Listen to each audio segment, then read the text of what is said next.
everyone, and welcome to another call. So today I have Christene Sismondo with you, and let me tell you a little bit about her before we get into the conversation. So Christene is an energy healer and a spiritual business strategist, a girl after my own heart. Her passion is in guiding healers, holistic practitioners, and spiritual women entrepreneurs to find, create, and fulfill their own calling. Christene weaves the spiritual with the practical by helping her clients turn their soul's purpose into a sustainable business and helps them traverse the emotional journey of entrepreneurship. Now, she's with us today precisely because we're going to talk about how to find your spiritual calling. Christene, welcome to the call. Thank you for joining me.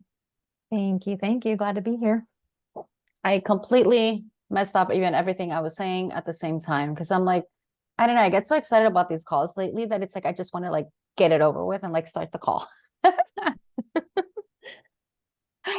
So, Han, I always ask everybody a little bit about your background. So I know you're a spiritual business strategist and you're an energy healer. How did all of this ever start for you?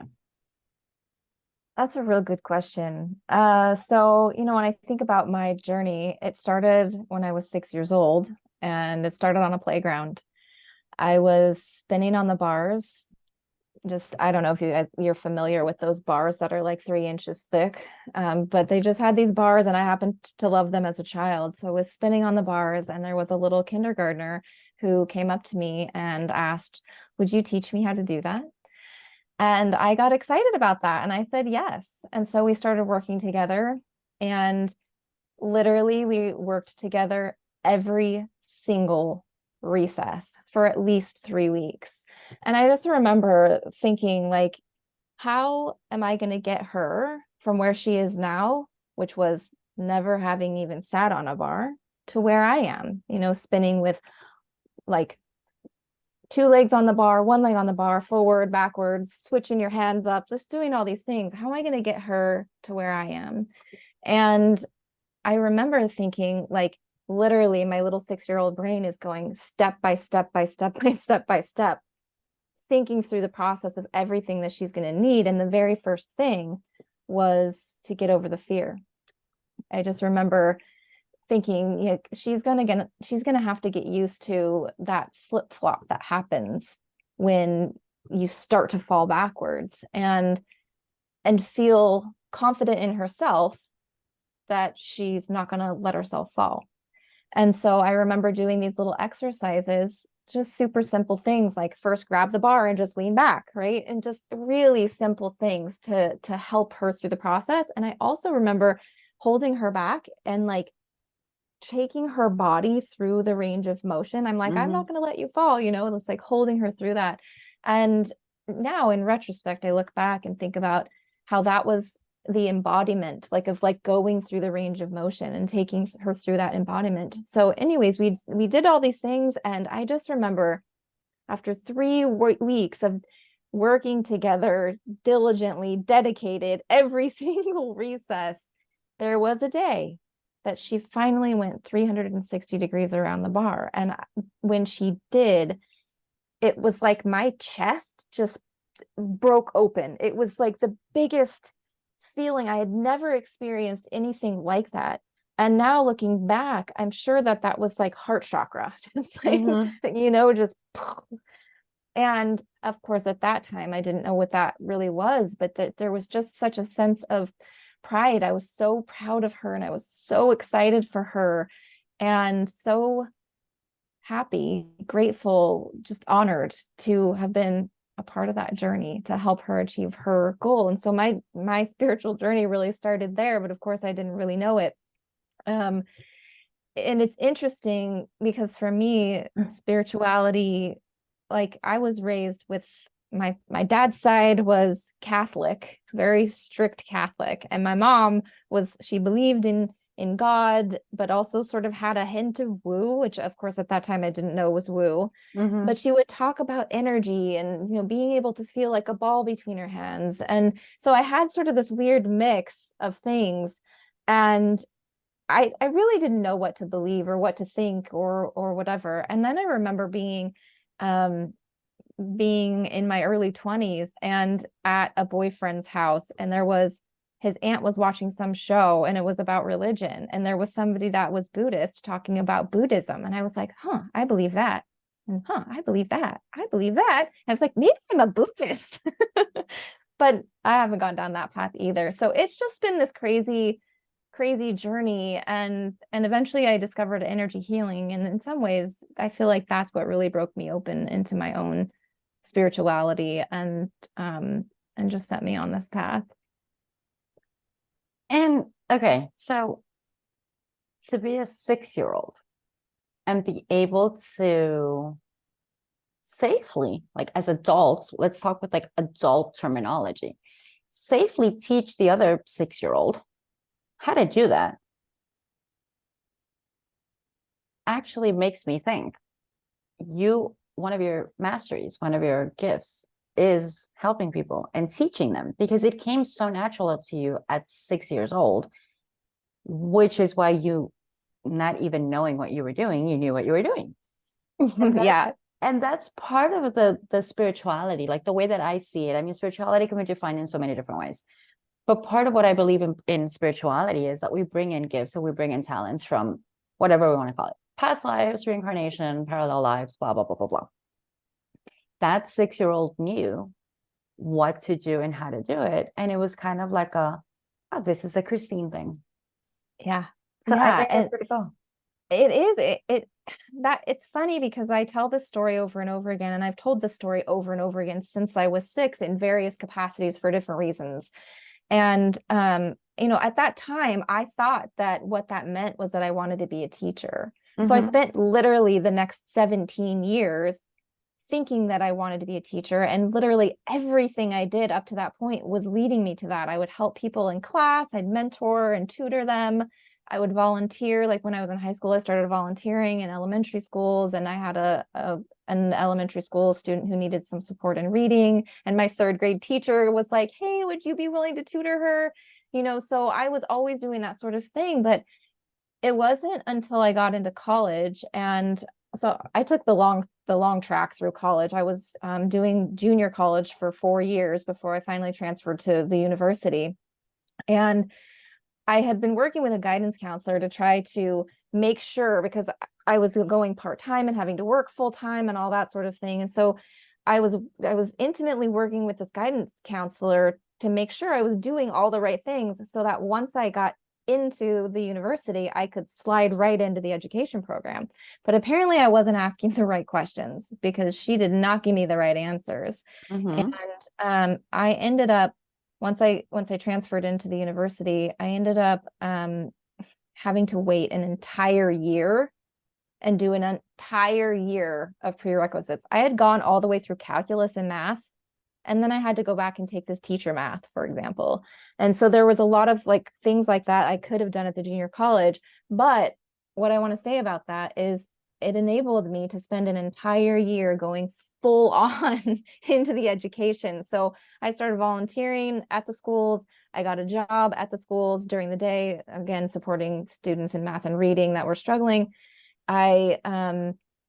I got a job as the after school program assistant coordinator. And so I was just like all in. I was like, if I have to wait another gosh darn year to get into the education program, I'm going all in on this. And that was like the hugest blessing, because I was like, oh my gosh, I don't really like teaching elementary school. So then I went and volunteered at the high school. And then I was like, oh my gosh, I don't really like teaching high school. What about the middle school? And then I went and volunteered at the middle school, and I was like, oh my God, I don't actually want to teach.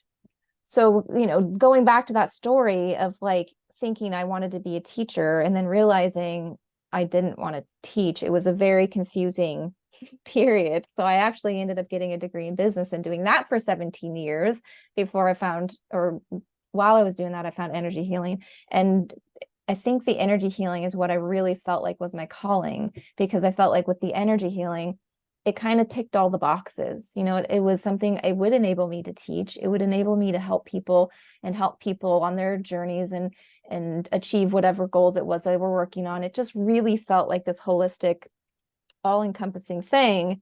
And that turned out to not to be the case either.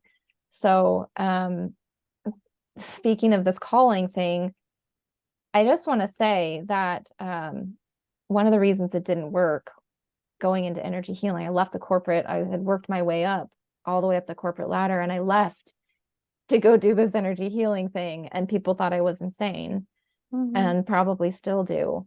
But when I did that, I tried to cut off my past. I tried to cut off the fact that I had spent 17 years in business.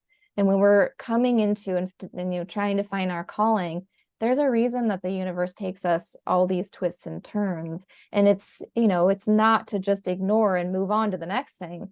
We really actually need to bring it all together and carry forward the pieces of those experiences that continue to serve other people. Okay. And the thing is, it's when we stop and look back that we're like, oh, that was so obvious. But then my question to you is, because we are talking about this, and it was a beautiful segue into that, because we are talking about a spiritual calling. So let's kind of take a step back and say, in your words, how would you describe a calling, a spiritual calling? Yeah. So when I think about a calling, I think about that is something that is given to us before we're ever born. I feel like it is something that is highly correlated to our soul's purpose.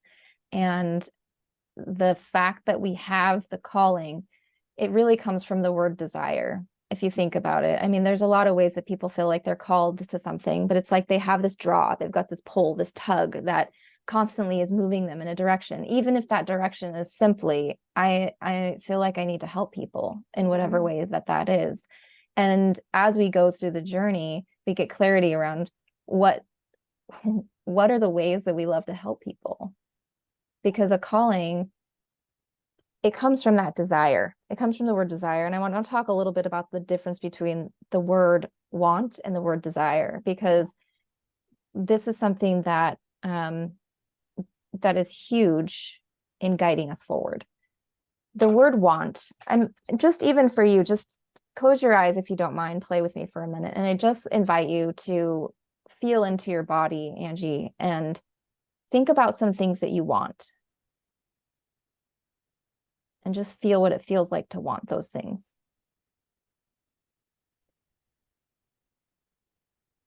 And let me know when you have that feeling. I got it. Okay, great. Now we're going to shift, and I would invite you to think about something that you desire, or some things that you desire. And just feel that in your body. And when you're ready, go ahead and open your eyes. What did you feel is the difference? First one was more of a lack and worry and a gut feeling of heaviness. And the other one, I felt it right in my heart and I giggled. Yeah. And I saw that little smile come on your face and you brightened up. This is the difference between want and desire. Want is based in lack. And if you look up the etymology of the words, the history or the origin of the words, the word want is based in lack. It's based in scarcity. It's based in not enough.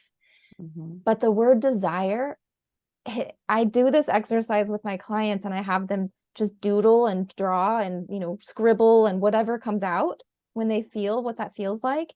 And one of the commonalities that comes up is the word want often is this scratchy, erratic, pointy, sharp, you know, or some people might even draw a circle, but the circle is not representative of wholeness. It's representative of a whole, like lack, right? Whereas the drawings that come out of the word desire, they're fluid and they're flowing, and oftentimes they're uplifting, like they move in an upward direction. It's a draw. And a calling is a draw too. And so when we can sink into our desires of what we truly desire, not want, but desire, and if we can shift into thinking about the desire, our bodies may even feel a sense of leaning in, of moving forward. And it's okay. It was funny because I felt it like right away. Like the first thing I thought of, I completely felt like in my stomach. And it was that I'm feeling this and I'm lacking it and I'm nervous. The other one, literally, I giggled. And the thing is, the way I see it is desire for me. It's such, I'm trying to think of like the words exactly how to say it. It's kind of like it's like a happiness that you're going after, that your soul is so happy. There's no logical explanation of why you're doing it. It just Yeah. makes you happy. And when we're talking esoteric terms or spirituality terms or whatever, it's that follow the energy. And I think Yeah. so many people are stuck. And that's why I put the word esoteric there. Yeah. So many people are stuck on vocabulary and they're like, oh no, that's witchy. Oh no, that's a cult. Oh no, dude, call it whatever you want to call it. If it feels good, it's desire. If you're figuring out how to do this, it's a want. Yeah. That's how I would describe it. Yeah, and it's interesting because when you were speaking, I just realized that I also forgot to tell you about the etymology of the word desire. The word desire, very different from the word want, actually comes from the like to wish for. But if you go back even further, it actually comes from awaiting what the stars will bring or coming from the heavenly body, which is why I'm saying like the word desire, it's highly correlated to your spiritual path, your calling, your soul's purpose, because it comes from above. It pulls you forward. I mean, it's got this propelling force, and sometimes that desire isn't always a burning flame. You know what I mean? It's not always like just like a bonfire, right? Or whatever. Sometimes it's the flicker that won't quit. Oh, that's cute. I definitely know that one. It won't quit. Mm-hmm. Okay, but then question for you. Besides what we just talked about, there are some people that say they don't know how to feel, like what I just described. I felt the pit in my stomach and I felt the hardship. Like there's people that get very mental. We have been trained and conditioned to be a society of what I call talking heads. And many, I've already reconnected, but many are completely disconnected from their bodies and they don't recognize what they're feeling. Mm-hmm. For that group of people, and for people that are new to all of this, what advice can you give them for them to be able to tell the difference between, is this idea or goal a want or a desire?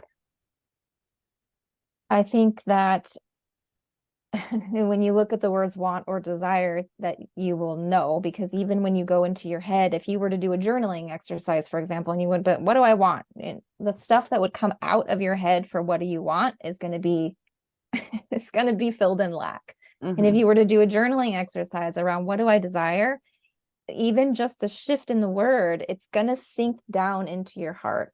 And so that's one thing, is even just changing the terminology of the words that are, you know, in the internal dialogue. That's one thing, and that's something that can be done in the head.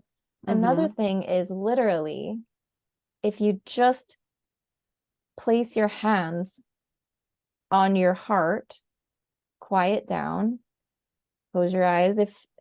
For most people, if we close our eyes and sort of get rid of all of the external signals, the visual signals, we can start to feel more deeply in our bodies. So close your eyes, put your hands on your heart, and just notice your heartbeat.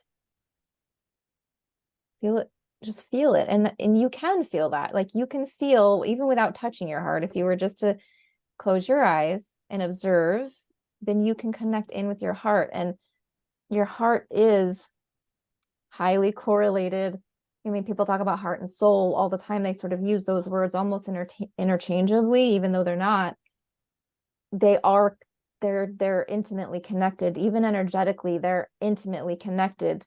And so physically, on your physical body, the closest thing to your soul is your heart. And so by tuning into that heart, you can create the coherence between mind and body. Okay. Because, and I love that you say that, because again, many of the people that I talk to, I don't know how many percent of the world, there are people waking up. There are people realizing. There are people having conversations like this. Many are not. And many are still running around. And the thing is, and I'll say this from my experience, this is where I'm getting at.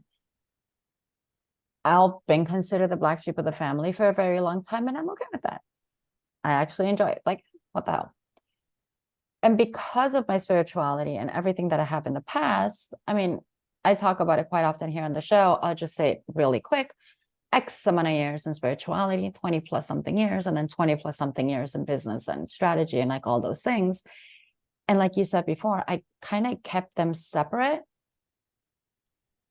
And I didn't bring them into a whole, into the wholeness, into who I am. And that's a completely different topic.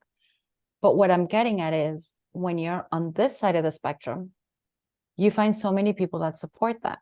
When you're on this side of the spectrum, you find so we have to decide what it is for us that our soul wants without the interference of the voices coming from other people, even though they may be very good intention. It still comes from mind, from ego, from judgment, perception of each and every one person. Now, when you said connect to your own heart, and it's the coherence, that I'd like to talk a little bit more about. I know what you're saying, but I want you to be able to explain to people what do you mean by the coherence of it, because again, that's probably terminology or something that they don't know how to do. So I think, I mean, you mentioned it at some point about talking heads. I don't know if you said it while we were recording or while we were chatting ahead No, we were of recording. Okay, so yeah, I mean, I think that so many of us are just disconnected right here. There is just this cut between head and heart. And so really finding that connection and bridging that gap and creating an energetic flow. And like I said, coherence, like aligning them and getting them to be in harmony is, I mean, it's essential. You mentioned some stuff about business and how they're separate. And from my perspective, business is a spiritual game. Like, and the entrepreneurial journey is a spiritual journey. It's an emotional journey. It's a healing journey. And I know I work with healers and holistic practitioners. And so they've already done a lot of work, right? But and mostly I work with emerging ones. So when you step into the world of business and you step onto this entrepreneurial path, it in and of itself is a healing journey. It's almost like the healing has barely just begun, guys. So, yeah, I'm trying to think about how to loop, because I kind of got off track there, but trying to think about how to loop that back into the coherence. Oh yeah. So it's just about really bringing those two together, right? Even if you have whatever your business side or what your professional life, even if you're not an entrepreneur, but your more professional side and your spiritual side, and there's like separation between religion and all that stuff, you know, it really, it's not separate. I mean, that's part of cutting off from your wholeness. And there really needs to be like a coherence, bringing them together in harmony and synergy in order for you to live a full, holistic, whole self life. Right. And I think, okay, again, same concept. Let's say I'm the black sheep of the family, or so they say. There are certain conversations that we have with certain people. And at that same time, it's part of that separation that you just mentioned. We tend to always see things so separate from each other.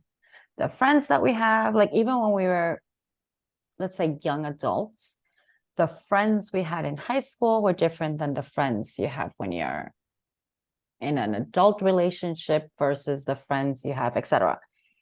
If we learn, and as healers ourselves, if we can help everybody be coherent with every single area and piece of their lives, I think this whole disconnection would go away between ourselves.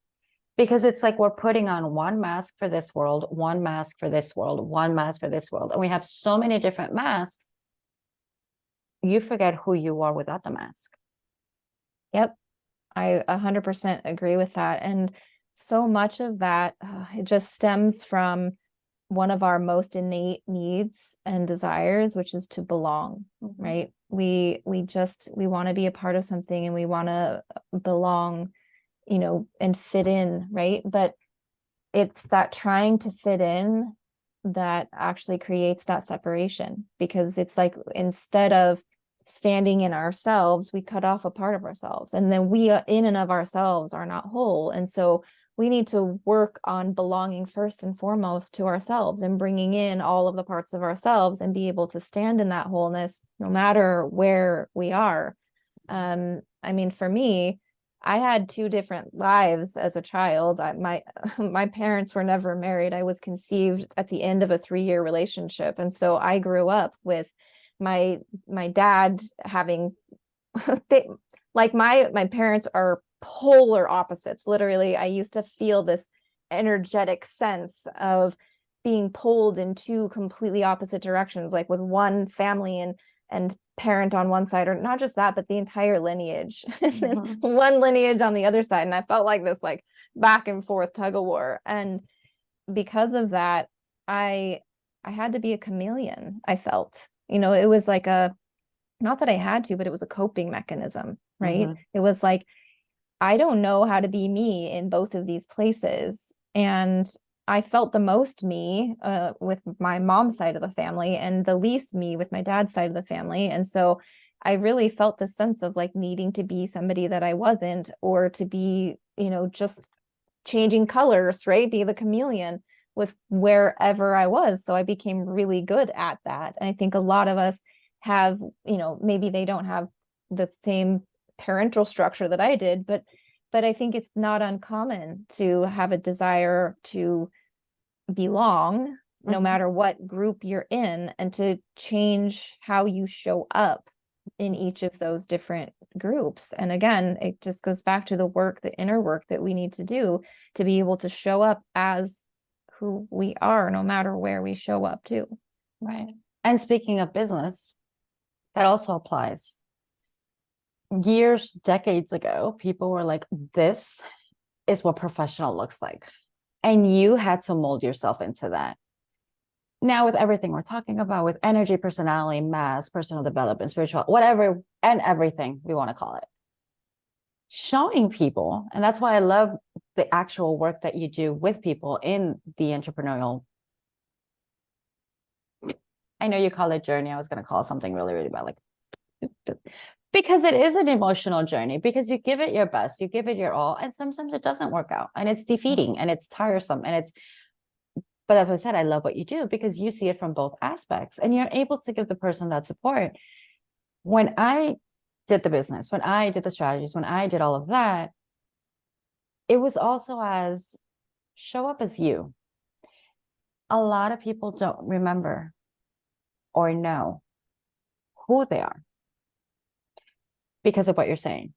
For whatever reason, they have morphed into a version of what they perceived or were told they had to be.